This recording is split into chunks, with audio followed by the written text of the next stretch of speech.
Մեծարգո նախագահ, հարգելի փոխոսնակներ, հարգելի գործընկերներ, իրականում շատ է ուզում խոսել հենց հանձնաժողովի հետ կապված թեմաներից ու առհասարակ մեր կատարած աշխատանքից վերջում կփորձեմ հասցնել, բայց երեք մի հարցազրույց աչքովս ընկավ, շաբաթ օրը ըստ երևույթին նկարահանված, որտեղ ուժեղ Հայաստանի ներկայացուցիչը ուղիղ տեքստով ասում է հետևյալը. Նորմալ մարդը Սամվել Կարապետյանին թողած կգնա Նիկոլ Փաշինյանի հետևից, հետո ուժեղ Հայաստանի ներկայացուցչին լրագրողը հարցնում է, հա էլի նորմալ մարդը Սամվել Կարապետյանին թողած կընտրի Նիկոլ Փաշինյանին, մարդն է հաստատում, ասում է, բա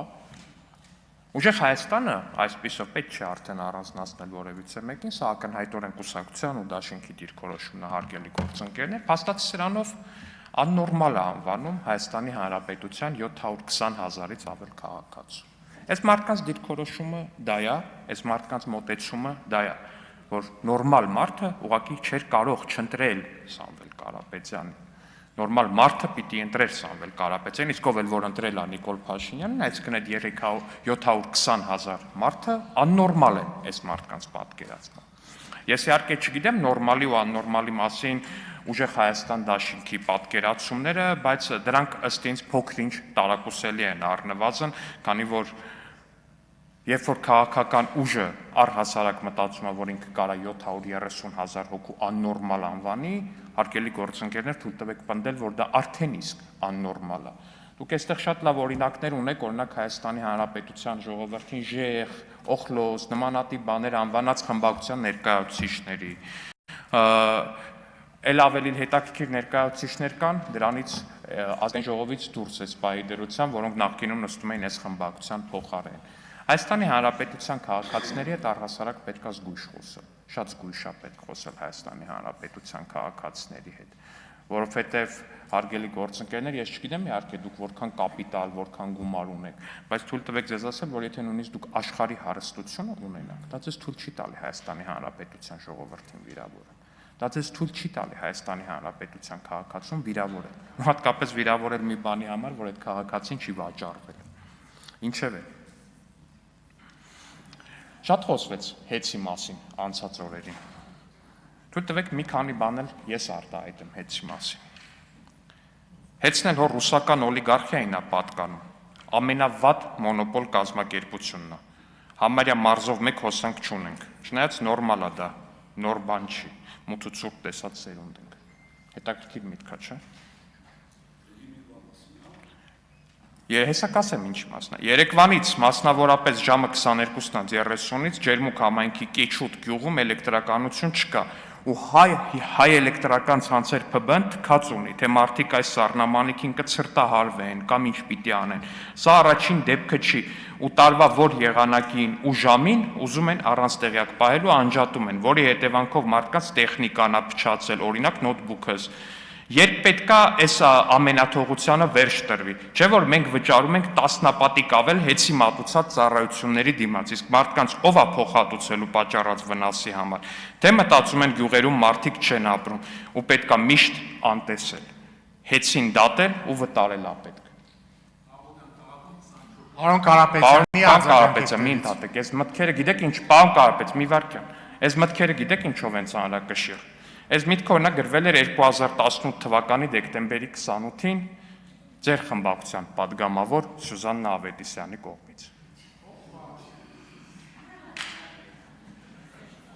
Հարգելի գործընկերներ, մենք այստեղ ձեզ ասելու բան չունենք, հասկանում եք, հեծի մասով ես չի որ պետքա ձեզ գնահատական տամ, ձեր գնահատականը ձեզ արդեն իսկ տված է ձեր խմբակցության կողմից։ Տենց խեթ հայացքներով մի նայեք Տիկին Ավետիսյանին, հարգելի գործընկերներ։ Տիկին Ավետիսյան, դուք ունեք խոսքի ազատություն, կարծիքի ազատություն ու դուք պաշտպանված եք Հայաստանի Հանրապետությունում, եթե որևէ մեկը կփորձի բռնանալ ձեր կարծիքի վրա, կարող եք դիմել կպաշտպան։ Նախորդն էլ էր Տիկին Ավետիսյանը գրել, այդ արդեն 2020 թվականի դեկտեմբերի 22-ին, այ որ ասում էր հեծն էլ հոր ռուսական օլիգարխիային է պատկանում այդ։ Տիկին Ավետիսյան, շատ ողջունում եմ ձեր շրջահայացությունը, հեռատեսությունը եւ սեփական կարծիքը արտահայտելու քաջությունը ձեր էջից է։ Ինչևէ, բայց նորմալին ու աննորմալին վերադառնալով հարգելի գործընկերներ, ասում ենք, որն է նորմալ, որն է աննորմալ, քաղաքացին է նորմալ, թե այս մեկն է նորմալ։ Հարգելի գործընկերներ, 126,000 դրամով ես գիտեք դե Իջևանում եմ ծնվել, բայց Զեյթունում եմ մեծացել, Զեյթունցի եմ, պարոն Գաբրիելյանն է Զեյթունցի եւ կներեք, բայց այս հեծի թեմաներից իմ Զեյթունցու արժանապատվությունը ու մեր թաղի ժողովրդինն էլ շատ վիրավորված է։ Ուրեմն Զեյթունում երբ որ ահռելի պարկինգը 126,000-ով ամսական վարձով եք տվել հեծին պատկանող ու գնացել Մալացիայում 12 միլիոնով վերցրել եք, թող ներեն Մալացիայի մեր գործընկերներ, բայց ես ու պարոն Գաբրիելյանը այդ միտքը մի տեսակ ծանր ենք տանում, էլի։ Այդ երբանից Զեյթունը դարավ 126,000, նույնատիպ բանը Մալացիայում 12 միլիոն։ Հարգելի գործընկերներ, էդ է ձեր պատկերացրած նորմալ, ասում է, մեր գրպանիցը, Ժորժ, այդ ի՞նչ բիզնես մոդել է։ Այսինքն այդ ի՞նչ բիզնես մոդել է, ձեր գրպանից, հում գրպանից ուզում ալ, այդ ի՞նչ է, այդ նորմալ է, այտենց բիզնես են անում առհասարակ։ Այդ որ սիստեմով է տենց, որ դու ունես օրինակ, չգիտեմ, բաժակ, այս բաժակը տալիս ես վարձով 126,000 դրամով, ու մի հատ ուրիշ նույնական համարյա բաժակ վերցնում ես 12 միլիոն դրամով։ Այդ ի՞նչ սիստեմ է։ Այդ նորմալ է առհասարակ, այդ փողերի շարժը նորմալ է, այդ ի՞նչ փողեր է։ Այդ մաքուր փողեր են, այդ ի՞նչ է ժողովուրդ։ Այդ ի՞նչ է։ Ես այդպես բիզնես չգիտեմ որպես այդ։ Ասում եք բանը, ասում եք Հալիձորի մանկապարտեզի վրա հավելագրումներ է կարել։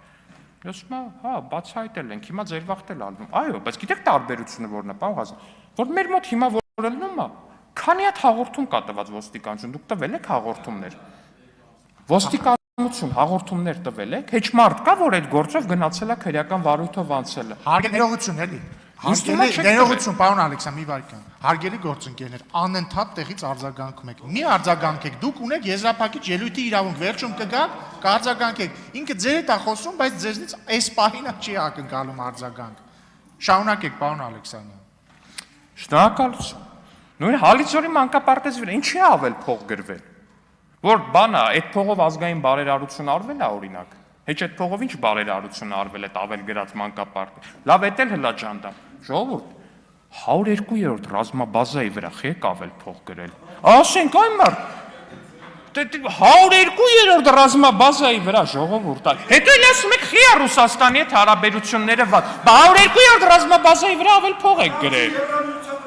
Պարոն Ղազինյան, ձեզ նախազգուշացում եմ հայտարարում։ Պարոն Ալեքսյան, Ղազինյանին նայելով մի խոսեք, ասենք Տիկին Ավետիսյանին նայելով խոսեք, որ չարձագանքի տեղից։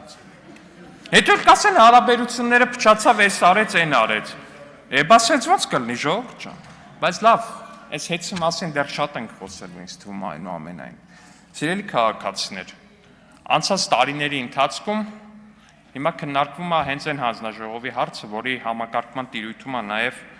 ենթակառուցվածքների շինարարությունը։ Մենք 4735 կիլոմետր ճանապարհ ենք կառուցել ապրիլի դրությամբ, հիմա այս թիվը միանշանակ շատ ավելի շատ է, 4735 կիլոմետր ճանապարհ։ Ես հիշում եմ, օրինակ, երբ որ Ռոբերտ Քոչարյանի բանն էին նկարում, նախընտրական հոլովակն էին նկարում, հպարտորեն մեջ ասում էր, որ 10 տարում կառուցվել է 1000 կիլոմետր ճանապարհ, այն էլ Լինսի հիմնադրամով բանով հիշում եք այն հայտնի պատմությունները, 4735 կիլոմետր ճանապարհ, 1757 կիլոմետր լուսավորություն է անցկացվել ճանապարհային, սիրելի քաղաքացիներ։ Այս ամեն ինչը արվել է ձեր հարկերով, ձեր միջոցներով, բայց այդ ամեն ինչը արվել է ձեր համար։ Այդ ամեն ինչը արվել է նրա համար, որ ձեր երեխաները իմանան, թե ինչ է նշանակում ապրել բարեկեցիկ կյանքով, որ ձեր երեխաները հասկանան, որ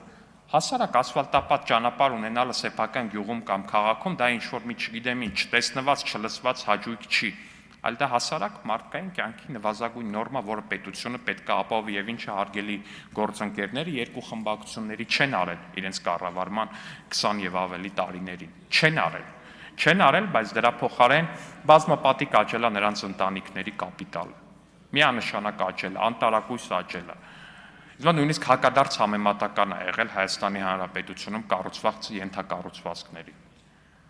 Այս ամեն ինչը մենք արել ենք եւ այս ամեն ինչը մենք շարունակելու ենք անենք։ Իհարկե, այդ ընթացքում կգնան հարգելի գործընկերներ, կգտնեն կառուցվող մանկապարտեզներ եւ կստուգեն արդյոք կառուցվող մանկապարտեզի պատի վրա ներկը բավականաչափ ամուրակապած թե չէ, եւ ես շատ ողջունում եմ այդ գործունեությունը։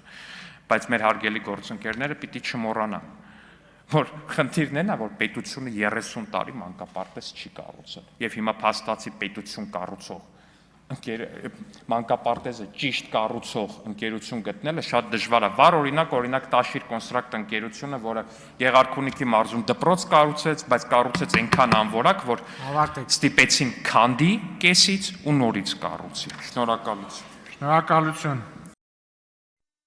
Հավանիչ տեսանյութը եւ բաժանորդագրվիչ նորությունները բաց չթողնելու համար։